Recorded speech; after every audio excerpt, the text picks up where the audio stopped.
General Notice 001 Alpha. In order to prevent knowledge of SCP-001 from being leaked, several /no false SCP-001 files have been created alongside the true file /files.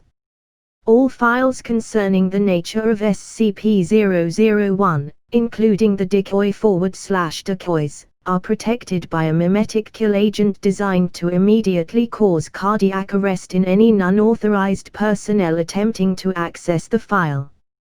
Revealing the true nature /natures of SCP-001 to the general public is cause for execution, except as required under redacted. Warning. Any non-authorized personnel accessing this file will be immediately terminated through Berryman Langford mimetic kill agent. Scrolling down without proper mimetic inoculation will result in immediate cardiac arrest followed by death. You have been warned. Mimetic kill agent activated. Continued life signs confirmed. Removing safety interlocks. Welcome, authorized personnel. Please select your desired file. Codename, I.H Pickman, Story of Your Life. Item Number, SCP-001. Object Class, Archon. This was all that Dr. Jonathan West had managed to get written down before the phrasing of the actual document eluded him. It was no small task, authoring a file for SCP-001. Others had done it before him, for other anomalies that were considered important enough. That's what an 001 draft came down to, importance. Wait, shit. He cursed. Archon's non-standard. Should probably put something there. Object Class, Archon, 1, see footnotes. That's better. He looked down at his watch and sighed. Writer's block. What a thing for a scientist to have. It's not like 001 was a secret among anyone at Site-87. It was a big event, and several others were co-authoring the draft with him, giving feedback and fixing up sections. It was a group effort, like much of what happened at 87. But it was make or break, the credibility of the site rested upon it. Damn it. He stared as the watch's hand ticked towards 5 o'clock. Well, he still had another month to finish up this proposal, and besides, tonight was the weekly poker game. He saved his work, shut off his monitor, and went up to the common area on sub-level 3. What kind of a class is Archon, anyway? Call. Catherine Sinclair, thaumatologist, put her ante into the pot. Shouldn't it just be thaumial? No, see, the multi-universal transit array is thaumial. Raise. Tristan Bailey, multi-universal diplomat, was playing with a junk hand, but none of the others knew that. He considered himself having a good poker face, especially when the content of the discussion turned to containment procedures. It's contained, but it can be used to save the world, if need be. An Archon class will literally break the world if you contain it. Cassandra Pike, parazoologist, raised her brow to Tristan. She could tell he was bluffing. All of the Baileys had the exact same tell. They'd rub their index finger over their thumbnail. Pike smirked and pushed her stack of chips into the center. All in. Bailey groaned. Fold. Damn it, Pike. Cassandra just shrugged, and watched as the others at the table folded, handing her cards to the dealer. Cassandra Pike was not, until very recently, emotionally stable. But she was a damn good poker player. The stack of chips she just put in would have bankrupted the others. Gotta admit, I'm jealous. Jason Hendricks was Pike's former superior, recently returned from Oregon. I get transferred, and less than 2 years later, you discover the new 001. He shuffled the deck and looked over his shoulder, expecting West to come in the door any minute. "It's been boring here without ya," J. Bailey admitted, adding, "There's nowhere near enough insect-related hallucinations without you." "Hilarious as ever, Bailey." Hendricks shook his head. "And how's your position under Dr. Hennessy? Missionary or reverse cowgirl?" From the other end of the room, Montgomery Reynolds coughed, the root beer he'd been drinking spilling everywhere. Sinclair looked at him with a raised eyebrow. "What?" Reynolds asked. It was a good quip. "If you're 13. Sinclair let out a single ha. "Never thought you'd have such an immature sense of humor, Monty." She looked at her cards, straining not to raise a brow at the pair of kings she'd been dealt. "You sure you don't want in on this? I am a sorcerer, not a gambler. I'd have an unfair advantage over you all, a word of clairvoyance, and I can see all of your hands." Reynolds was talking out his rear, he was a horrible gambler. As he took another sip, his phone buzzed. He looked at it, tilted his head, and walked over to the table. "Catherine, I think this is meant for you. West sent it to me by mistake. First draft of the containment procedures, then." Sinclair adjusted her glasses, took his phone, and swiped her thumb across its screen. "Special containment procedures. SCP-001 is ingrained within the narrative structure of Sloth's Pit, Wisconsin, Nexus 18, and Site 87, allowing it to be more easily observed within this area. If necessary, certain sections of SCP-001 can be narratively contained in order to isolate major continuity errors and malignant plot devices."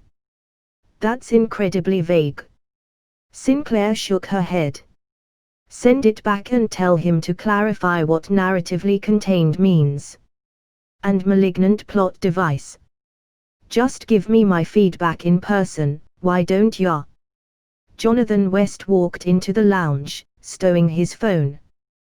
"Truth be told, I wrote the procedures on the way up here. Kind of mind-boggling, what you're containing," Hendricks said as he dealt West in. "The concept of narrative causality. That's pretty heavy." "We're shopping around different names for it," Pike admitted. "Probably gonna be called I.H.P.'s proposal. After Isaiah Pickman. The archivist who died last Halloween." Hendricks frowned. "What's he got to do with it?" "His cataloging of the archives was obsessive," Sinclair explained. "Thanks to him, we were able to pick up on anomaly occurrence patterns that nobody else noticed. That led to me, Bailey, West and Pike theorizing about a centralized anomaly. Which led to SCP-001. Fair enough." Hendricks put his contribution into the pot. "Did you hear Phil Vartan's coming to talk here?" "You're fucking joking," Bailey stared. "Philip Vartan. The guy who literally wrote the book on nexuses." "Books, plural." Sinclair began listing off titles. "There's Crossroads, The Death of Magic, On the Dissolution of Nexuses, The Micronexus, he's got a fourth one coming out, too. Titles not been announced." Cassandra Pike looked unimpressed. "Okay, but who is this guy?" "I call." West shook his head at Pike. "You need to brush up on your history. Philip Vartan was the man who discovered Sloth's Pit. Special containment procedures. SCP-001 is ingrained within the narrative structure of Sloth's Pit, Wisconsin, Nexus 18, and Site 87, allowing it to be more easily observed within this area. If necessary, certain sections of SCP-001 can be narratively contained using narrative exploitation techniques in order to isolate major continuity errors and malignant plot devices." Still sounds wrong, Jonathan admitted to a sigh, looking up at his brother. I dunno, Harry.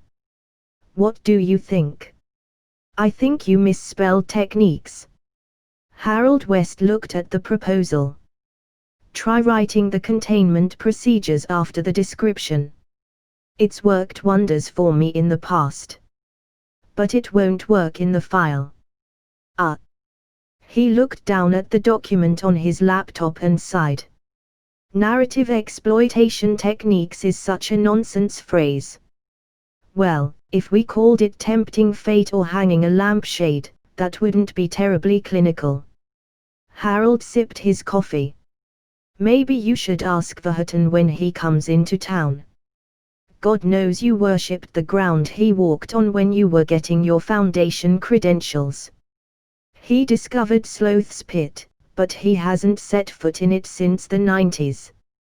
Jonathan groused and tapped away at his keyboard, writing the first lines of the description.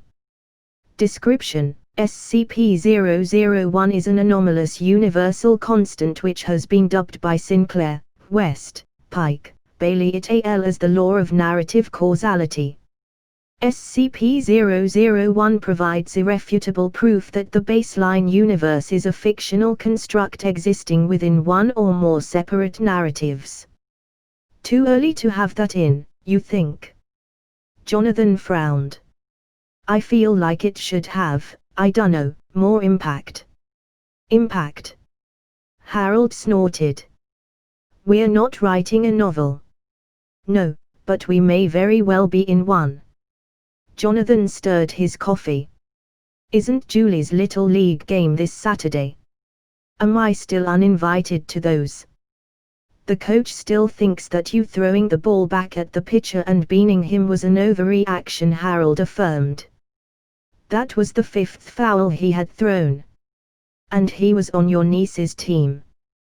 The more Jonathan thought about it, the more he considered his brother was right. He should talk to Vartan. But worshipped the ground he walked on was a bit much. Vartan had just introduced him to the idea that anomalies could be more than just horrendous things which could eliminate space-time as they knew it. He'd done that by bringing him here.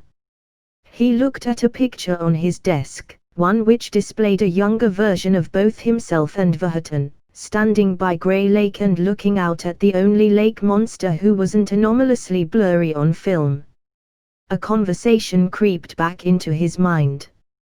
Johnny, Vartan began, you're going through what a lot of newbies in the Foundation go through. You're sick of all the death and destruction and nihilism, and you want to know there's something worth saving. Don't put words in my mouth, West snapped. The world's not going to end in nuclear fire, big deal. Some rotted corpse is going to break out of its cell and eat children, or else a giant slug is going to crawl out of the sea, or we're going to be assimilated into a massive machine. Johnny. If there was only death and destruction in the universe, we wouldn't have this. Vartan turned to the lake. If it could be called that, it paled in comparison to Lake Superior, less than an hour's drive away. It was more of a large pond. Look at it. Millions of years of geological processes created this. Biological processes ensure that it's inhabited. And anomalous processes. Vartan cupped his hands and gave a loud holler. The reason for his actions soon became clear. From the water, a tall neck emerged. A small head on its end bellowed back in response. West gasped, backing away. What the hell? Elasmosaurus Jackson Slow the Vartan explained. Sloth's Pit's own lake monster. You know, the reason we don't have any clear pictures of these is because their skin gives off radiation that screws up film. He handed a camera to West. We just call her Lady Grey. You named an anomaly. But, Jonathan, for every Keter-class anomaly, there are at least 20 Euclid-class anomalies like her. They just do their own thing, live their own life, don't bother anyone. The anomalous isn't inherently evil or good. Lady Grey swam over to them. Vartan continued, there are two sides to the anomalous, the wondrous, and the terrifying. Working in the Foundation, you see mostly the latter. But I'm going to show you the wondrous.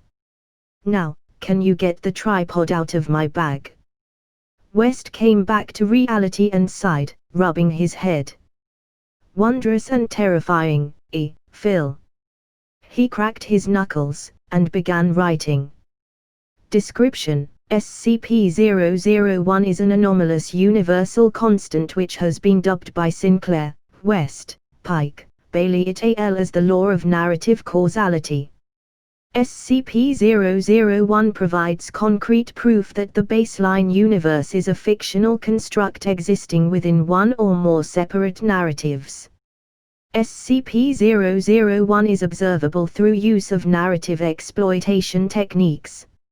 Examples include use of the phrase, "What could possibly go wrong, at least it's not raining," and pointing out an inconsistency in a given situation, an action which has been termed lampshade hanging.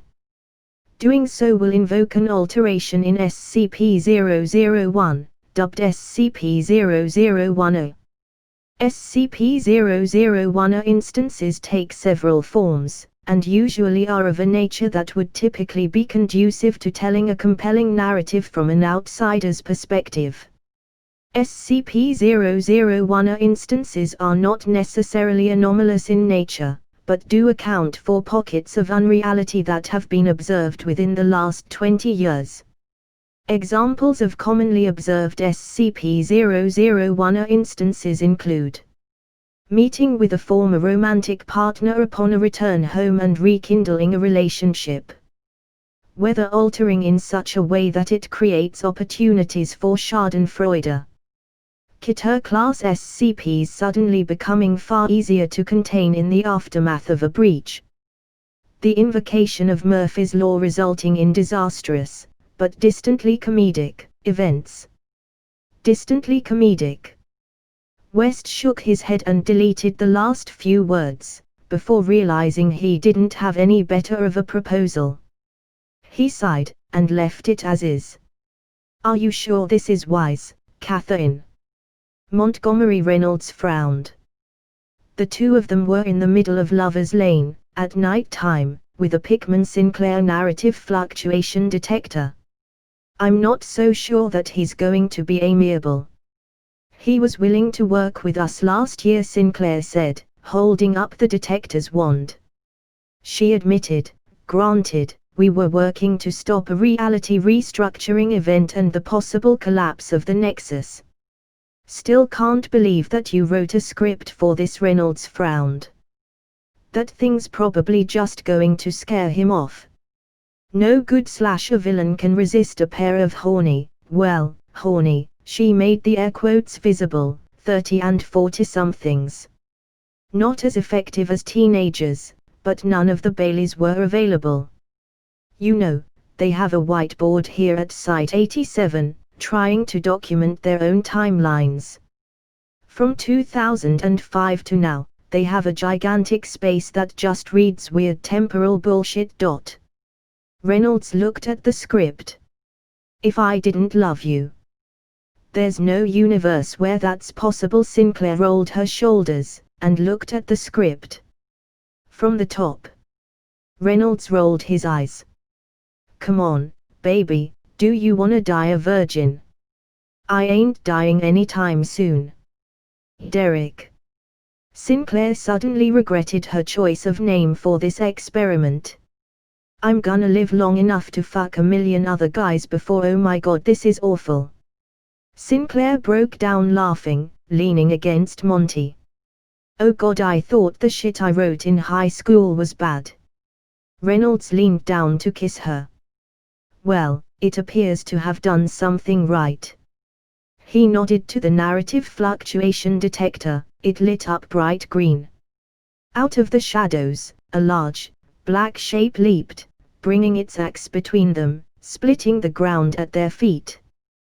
They jumped back, staring at the goatman. The goatman frowned. letting out a huff and recovering the hatchet. He looked at them, the script, and the detector, shaking his head, a wild tangle of hair covering his horns. "Aren't you a bit old for this?" "We're doing tests," Sinclair shrugged. "Give us a break." The goatman snorted. "Last great secret of this town, the narrative, and you've figured it out." He hefted his hatchet, tilting his head. "How'd you do it?"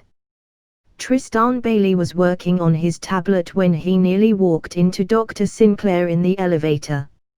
As the doors closed behind him, he muttered an apology, and looked at the screen at the back of the car. The screen behind them displayed a picture of Philip Vartan, a South African man in his 60s with skin the color of finished mahogany, smiling behind a pair of glasses. He was superimposed in front of his books with an announcement scrolling overhead: "Philip Vartan, author of The Crossroads, at Triarm 2. Don't miss it." Sinclair looked at Bailey, a soft frown on her face.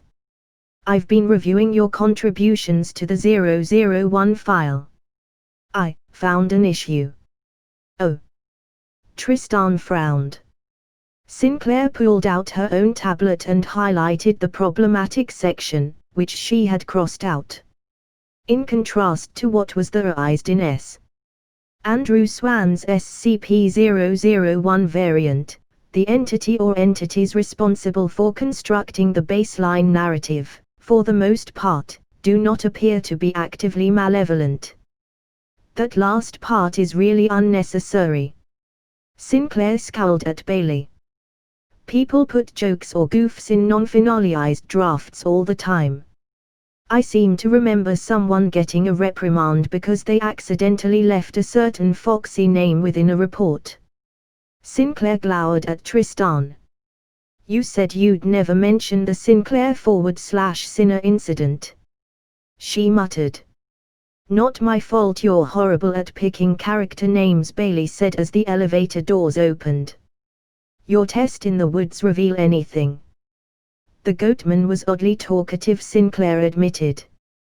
"We told him how we figured out what we did to discover the narrative, and he gave us, well, questionable data." "Like what?"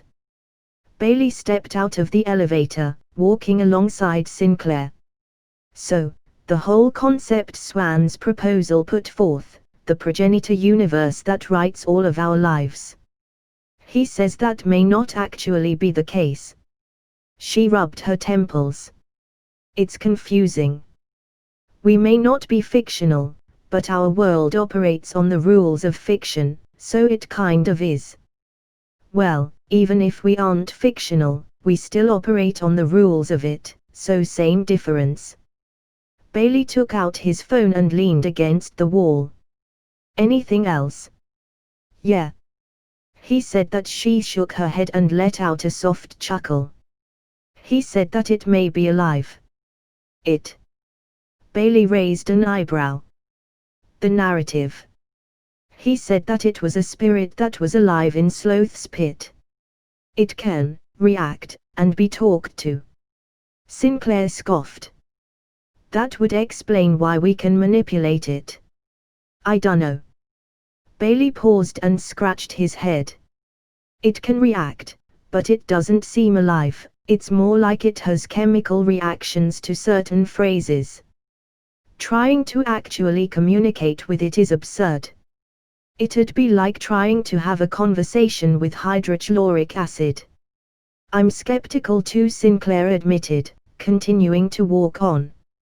"You have to admit, it does seem to have a sense of humor at times." Bailey started walking again, looking at a monitor in the hallway displaying an announcement from Director Weiss that testing in the biology sublevel was to be halted until E2913 could be recaptured. "Yeah, maybe, but it's always cringe humor, slapstick, and bad puns. There's never any irony. And now that you've said that, there probably is."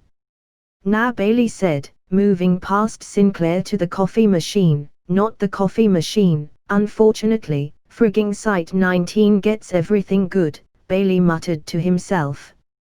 What, now that I've said that, am I suddenly going to win the lottery?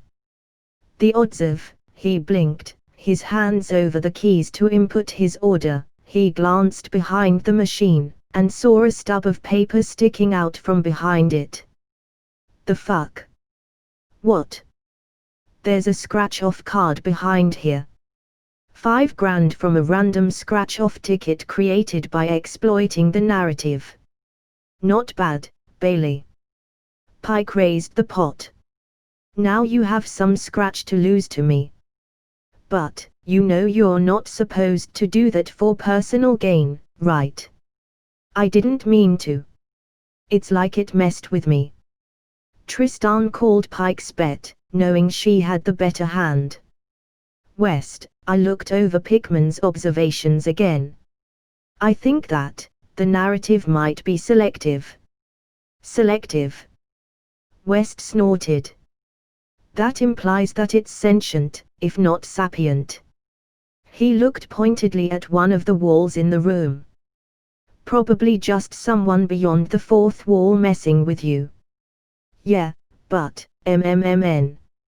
Tristan sighed. It's too responsive to be random chance, but too inconsistent to be something like a chemical reaction. I dunno. Lines up with what the Goatman said, Sinclair admitted. The spirit of the narrative is more alive here than in other places. You think he meant an actual spirit?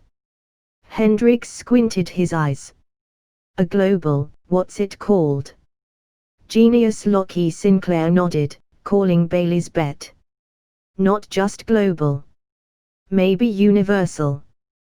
Tristan looked at the rest of the table, then at his junk hand. You gotta admit, there's something here.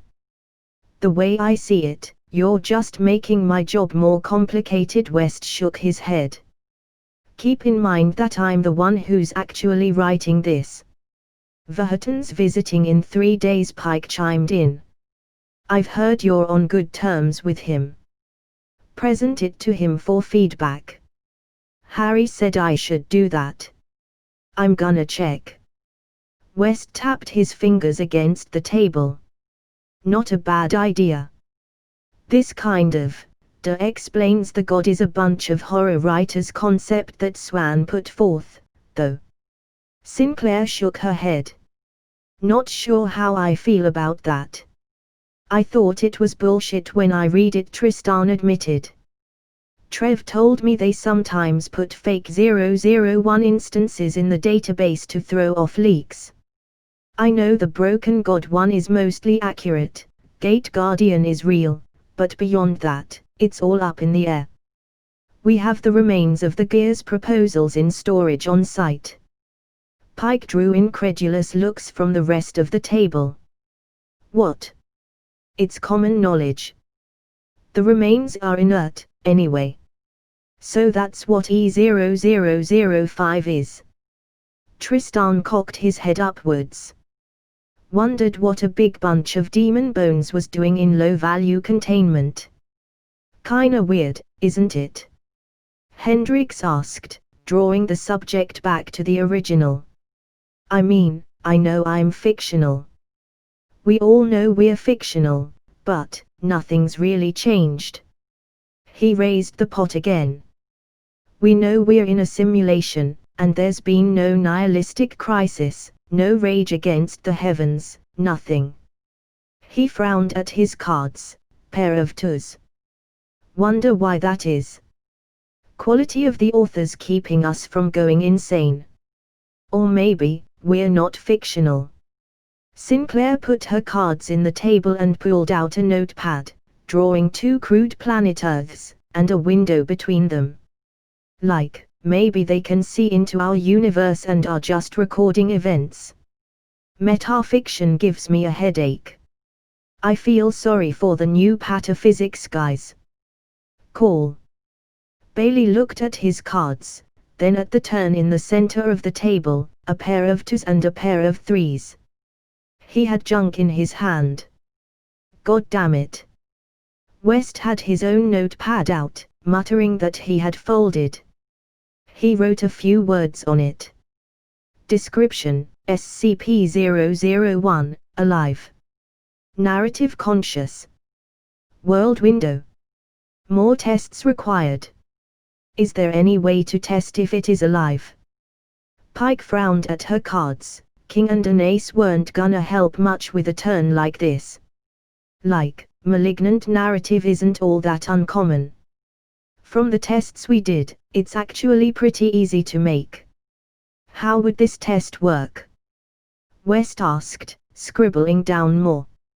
Reacts to malignant narrative removal. Well. Sinclair looked at the scars on her arms, before turning a page on the notepad, rolling up her sleeves, and starting to scribble on the paper. If it is alive, then it might be possible to create a spell that could make its pain manifest, or otherwise detectable. I can have it ready tonight, we just need malignant narrative. How do we achieve that? Pike was folding now to focus on the discussion, much to Hendrix's chagrin. Bailey had just turned over an ace in the river. One of the easiest ways we found was to achieve an anti-climax, but those aren't easy to accomplish, not intentionally. Bailey himself folded, joining in. Well, we could. Hendrix threw his pair of twos on the table, and stood. There's your goddamn anti-climax. 4 of a kind, and you all fold. The air within the room felt like it had grown denser. Everyone went silent, and Sinclair pulled out a portable narrative fluctuation detector wand. The lights on it blinked a bright, dangerous red. Hendrix Sinclair laughed. I could kiss you. You know, it occurs to me that the narrative may have made itself malignant. West frowned as Sinclair finished the circle of chalk on the tile floor. It forced an anticlimax so we could detect it, that's assuming that Bailey's hypothesis of it being alive holds true. Glad I never went into pataphysics. Hendrix rubbed his forehead. I know how to neuter a hoodoo, but this has got me clueless. He looked at the thaumatologist in the room, and asked, anything I can do to help, Sinclair? There's an incantation on the back of my notepad I need you to read once I finalize the spell vector. It's not in dog Latin, is it? Hendrix crossed over to the abandoned poker table and picked up the notepad, trying to ignore the hushed whispers from outside the room. People from throughout the site had gathered around to see if the narrative, possibly the very fabric of the universe they lived in, was alive. He was fairly sure this was being live-streamed to Site-19 as well. Cassandra Pike couldn't help but be satisfied at the fact that, over 6 months after his death, Pickman would be vindicated. She'd always had a soft spot for the old archivist. When her medication failed to be delivered to any pharmacy in town, he'd let her help organize the archives. He'd been dead for months, but now he was helping the Foundation make a giant leap. Tristan was just glad that the chucklefucks at 19, the ones who had his brother demoted for daring to do his job and neutralize a Keter-class anomaly, were going to eat crow. The family name was mud since Trevor did what he did, he was about to wipe that off. Fuck me, is this Sumerian? Hendrix frowned. Sinclair, you know my cuneiform's rusty. There's a ritual in Old French that can accomplish the same thing. Sinclair, West, Bailey, Pike, and the rest of the onlookers raised their eyebrows at Hendrix. He raised one back. What? I've attended a few cross-discipline seminars. Yes, well, the Old French ritual burned with the Plutonic Codex back in 2015. Sinclair knelt by the ritual sign and frowned. Just manage it the best you can. All right, hopefully a garbled pronunciation won't do too much harm. He looked up from the notepad to Bailey, Pike, and West. How does one get rid of malignant narrative, anyway? Jonathan West looked towards the crowd. Harold stepped forward, holding out a large lampshade. Surely you can't be serious. Hendricks groaned. Don't call me Shirley. Jonathan chuckled at his own joke, and took the lampshade. In all seriousness, we need to, essentially, get rid of the anticlimax by looking at it really, really hard and pointing out why it's awful. And the lampshade helps that how? Hendricks frowned, crossing his arms. Tristan took the lampshade and put the narrow end to his mouth, like a megaphone. The louder you point it out, the more effective it is. He put the shade down. It was the closest thing on hand when we started the tests. It kind of became a tradition. Hendricks rolled his eyes, and began reading off the incantation. Sinclair knelt by the seal, making sure the ritual remained stable, while Pike, West, and Bailey all began a very conspicuous discussion. Boy, that was an awful piece of writing. Bailey bellowed through the lampshade. Poor Hendricks never catches a break. Why do you always gotta pick on him, narrative? Yeah. He deserves better, Pike agreed. He's been the butt of jokes around the site ever since he ate that stupid hallucinogen. It's not fair. Stop picking on Jason Hendricks for the sake of creating conflict. It's gotten old. West pointed out, shouting it through the lampshade. You've turned his life into a cliché. And anticlimaxes aren't fun. He should have creamed us in that poker game. Pike chimed in. Hendricks wasn't sure how to react. On the one hand, they were supporting him, but on the other, they were doing it solely for the purposes of heckling a universal constant. He just kept reading. A bright, red glow emanated from the circle. Sinclair stood, startled, but able to keep her concentration as jumble of ethereal red letters formed within the air around the circle. Sinclair scratched her head as the letters spun around. Usually, a manifestation of pain takes a different form. More humanoid. This is text. Not just any text, Hendricks frowned. It's what I said. You can make out fold, anticlimax, and a few others. But, what does this mean? Well, for this spell to work, the target of the spell has to feel pain. For it to feel pain, it needs to be able to interpret that sensation as pain. For it to do that, it has to be sentient. West looked at the floating words as they started to dissipate. Holy shit. Do you realize what this means? That a fundamental part of our universe is a living entity of some kind, capable of registering pain and possibly other sensations. Pike's eyes went wide. Holy shit. This is insane. West shut his eyes with a soft groan. That, and I need to rewrite the entire damn file. Philip Vartan wore a tweed suit as he walked on stage to the roar of the crowd. Almost all of Site 87 had come out to view him talk, and this seminar was being streamed to over 100 Foundation sites globally. 7 translators were sitting in the corner, ready to transcribe his speech for the international sites. Hello, hello, hello Site 87. He waved his hand, inadvertently triggering the motion sensor on the projector, which caused it to advance 3 slides at once. He looked back at the screen, and asked, Can I get a reset on that? Not familiar with the newer tech. Just gimme a mouse and a laser pointer. Once the glitch was resolved, Vartan began speaking. Sloth's Pit, Wisconsin. The anomaly capital of the Midwest, Sloth's Pit, home of the best sponge candy in the US, Nexus 18, and for many of you, home. He clapped his hands together and sighed. And here I stand, credited with discovering it. He shook his head. That is a stupid term. One does not discover a town that's already inhabited. It was discovered by the citizens and civic workers of the town and county long before we set foot in here, after the tragic events at Camp Krakow.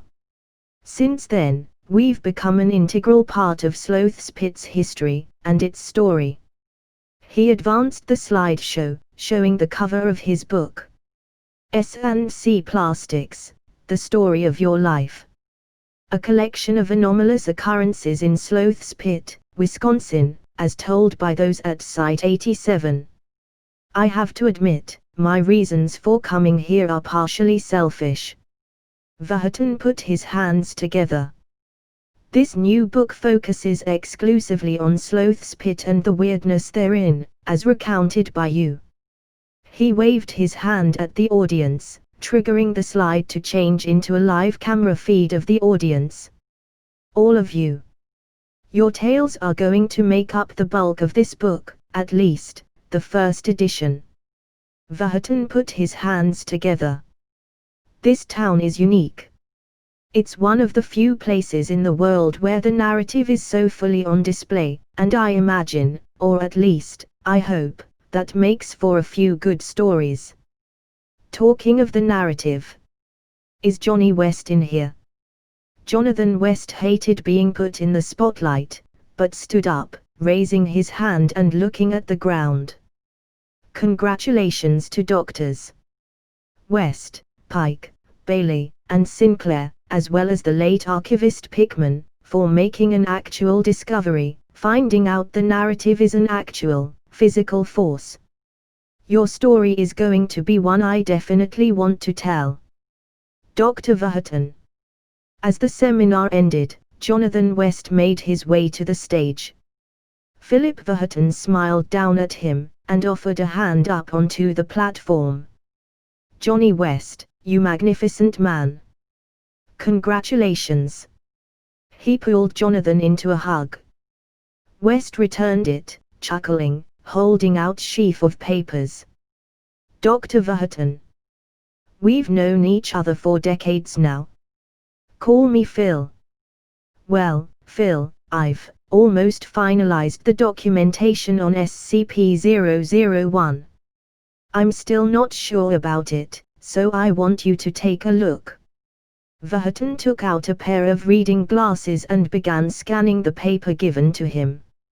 Item number, SCP-001. Object Class, Archon, 1, see footnotes.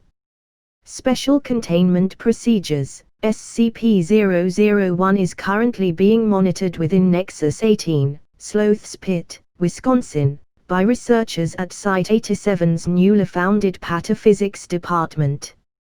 In the event of a major SCP-001-X manifestation, Procedure 001 Pickman SS is to be carried out, as detailed in the file below. Any and all SCP-001 techniques are allowed to be used in order to combat the spread of SCP-001-X. Testing done with SCP-001 is to be carried out only with permission from Dr. Jonathan West. Description: SCP-001 is a sentient, possibly sapient, universal constant first discovered by Foundation archivist Isaiah Howard Pickman, 1979 to 2017, and first described by Pike, West, Bailey, Sinclair et al. In 2018. SCP-001 manifests itself as a force described as narrative causality, wherein patterns observed in nature, history, technology, and anomalous phenomena and items conform to patterns observed in fictional narratives. This, combined with phenomena reported in S. Andrew Swan's SCP-001 proposal, has definitively proved that the baseline universe is at least partly fictional. SCP-001 refers to narrative exploitation techniques that can be used to manipulate SCP-001, and conceivably any other narrative construct. SCP-001 I techniques include invoking an ironic reaction by stating a phrase such as "what could possibly go wrong?" Creating a solution to a problem by uttering a phrase such as "we're missing something, but what?" or by several people turning to look at a single individual who they believe is capable of solving this problem.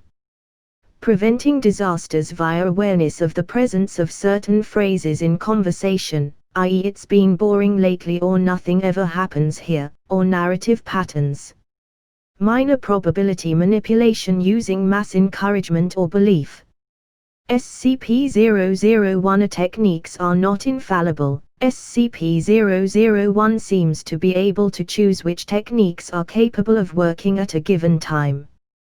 SCP-001-X refers to malignant pieces of narrative causality, either manifesting naturally as a result of an unsatisfying narrative event or created by excessive use of SCP-001-O.